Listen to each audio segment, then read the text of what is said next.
More than 80% of new coaching businesses never make it past the second year. There are many reasons for this, including personal preference and the fact that entrepreneurship is not for everyone. One of the main reasons, however, is the lack of specific skills in addition to coaching, skills that are crucial to the success of any business. I call them money-making skills because without them, it's unlikely that your coaching business will generate much revenue. If you want to know what they are, grab a drink and let's discuss them.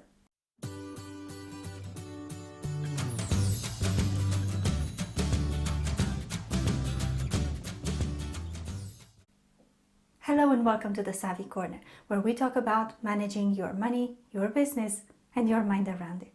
My name is Alisa and I have been running my coaching business since 2017.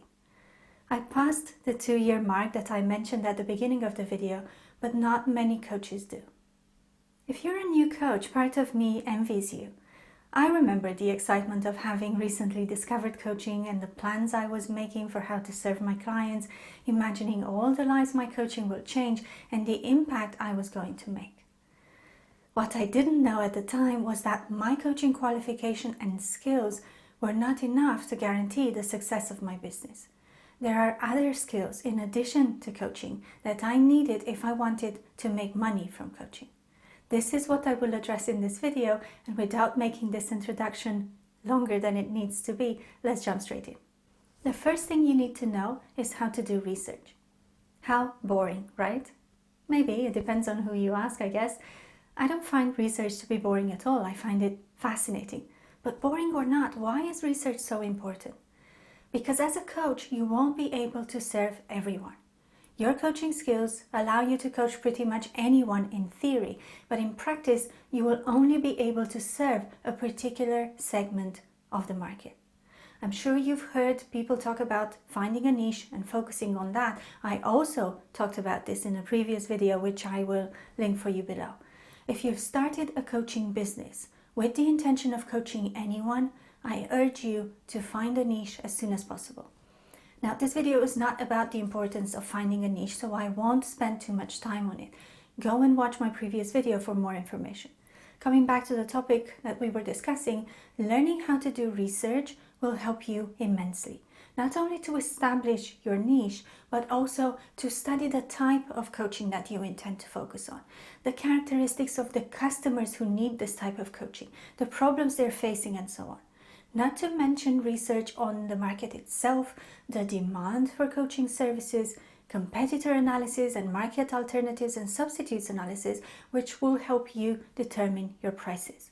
Because yes, your prices should, in my opinion, be backed by research and figures rather than some random numbers picked in an arbitrary way. You probably know that coaching is not a regulated industry, which means that there is no guidance on how much to charge. Anyway, we digress. If you're interested in pricing your coaching services, I have something coming your way very soon. And if you're watching this video around the time it went live, subscribe to my newsletter and you'll be the first to know when I release anything and have the chance to access it for a fraction of the price. I'll leave the link to join my newsletter in the description box below. But the first skill I think is crucial for building a successful coaching business is research. After you've done your research and you know what the market wants, you will find it much easier to add value. What do I mean by this? Of course, you'll be adding value in your coaching sessions, but before you can do that, someone has to become a client. And attracting clients will depend on your ability to put together an offer that matches someone's problem with a solution. Some people call this a value proposition, i.e., how do you propose to add value to your potential clients? Be careful here. An offer that sounds something like you get 6 one-hour coaching sessions with me, held every 2 weeks with unlimited email support in between and 3 accountability calls, is an incomplete value proposition.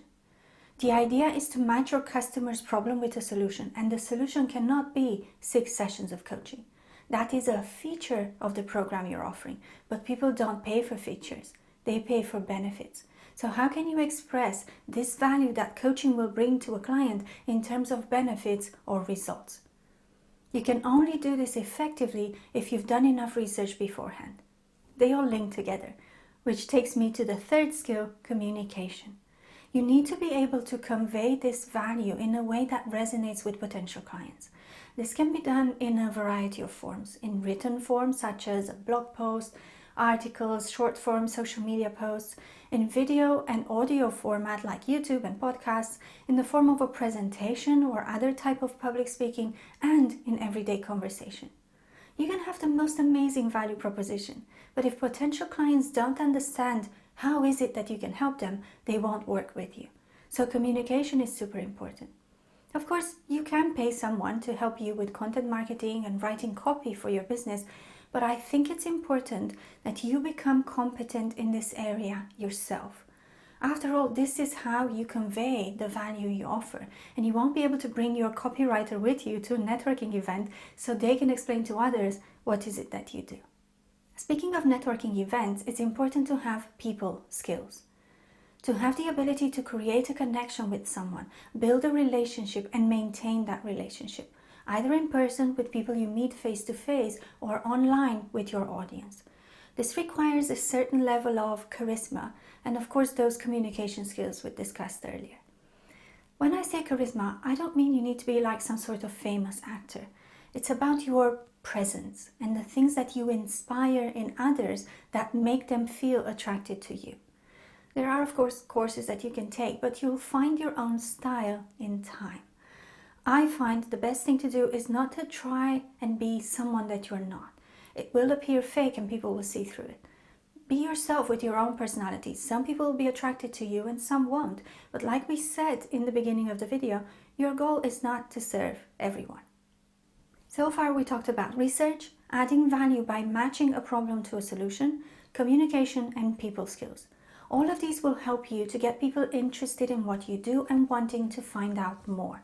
When you get to this point, the next skill is crucial: selling. This is probably the one thing that I hear most new coaches complain about. I'm not good at selling. I don't want to sound pushy. I am uncomfortable talking about my prices, etc., etc. Well, without selling your services, you won't have a coaching business. Not a financially viable one anyway. I have an entire video focused on how to approach a sales conversation, which I will link for you below. Go and watch that after you've done with this video, because selling is not something that you can avoid in business. But selling your coaching services doesn't have to be sleazy or pushy or to feel uncomfortable. You'll see what I mean in that video. Let's move on to the next skill. Before we do that though, if you're getting value from this video, please hit the like button and consider subscribing. It helps to support the channel and I thank you in advance if you do. The next skill I want to talk about is negotiation. In a sales conversation, you might find yourself in a position to negotiate. Or maybe you're looking to close a deal, let's say for a corporate coaching engagement. There are things you need to be aware of before you enter the negotiation, including information that you can leverage during the process. I have a separate video on how to become a better negotiator, which again, I will link for you below. Another important aspect is the negotiation you do with yourself, which is just as, if not more important than the negotiation you do with others. Have you ever convinced yourself not to increase your prices, although you know deep down that you're charging very low compared to what you offer and compared to your peers? That is a type of negotiation that has more to do with mindset and self-confidence. Knowing your walk-away point in this case is very important, and I talk more about it in my negotiation video. However, there's a lot more on the topic of mindset around selling and negotiation that I can talk about, so let me know in the comments if you would be interested in a video on this. Moving on to the next skill, strategic thinking. As a business owner, you need to see the big picture. I see a lot of new coaches who are very busy creating content, putting together packages and refining them, but those efforts are not bringing them the results they want. However, because they fill their days with busy work, they don't realize the lack of progress. Or they get bright, shiny object syndrome and never finish a project or stick with it long enough because there's something else over here that's more attractive. Strategic thinking involves having some clear goals and following a predefined strategy to reach them. It also means evaluating and adapting that strategy based on progress and the results your actions generate. If you're a new business owner with the background of working in a corporate environment, you might also need a mindset shift. You cannot think as an employee anymore, and there are significant differences in mindset between an employee and a business owner. I have a video dedicated to this subject. I'll link it for you below. Strategic thinking is not something that you have to begin with, or not everyone does. It also depends on your previous work experience, but for most people, it comes with time. However, you don't have to do this alone. This is what coaches and mentors are for. People who have more experience with building a business and can anticipate things, and who can look at your business objectively because they are not emotionally involved in it. Get in touch with me if you need help with this. I'll leave the link to my diary in the description box below. The next money-making skill you need as a new coach is the ability to understand the numbers in your business. I didn't call this financial skill because I don't mean you need to be an accountant to have a successful business. However, when you do talk to your accountant or your bookkeeper, you want to understand that conversation and know how to use those numbers to make decisions in your business. This skill will also allow you to calculate your conversion rate, the volume of business you need to make a profit, whether your prices are appropriate for the business model you've chosen, and so on. This is an aspect people neglect because they are not numbers oriented, and they think that if they delegate their finances to someone else, they never have to look at them again. That is a huge mistake, and one that can be very costly. I touched upon this in a previous video on money mistakes to avoid as a business owner, part 2, which I will link for you below. However, this is a topic that I could easily make a separate video on, so let me know in the comments if you want me to do so. I hope you enjoyed today's video, and if you did, you'll probably like these ones too. That's it for today. Thank you so much for watching. I'll see you in the next one. Bye!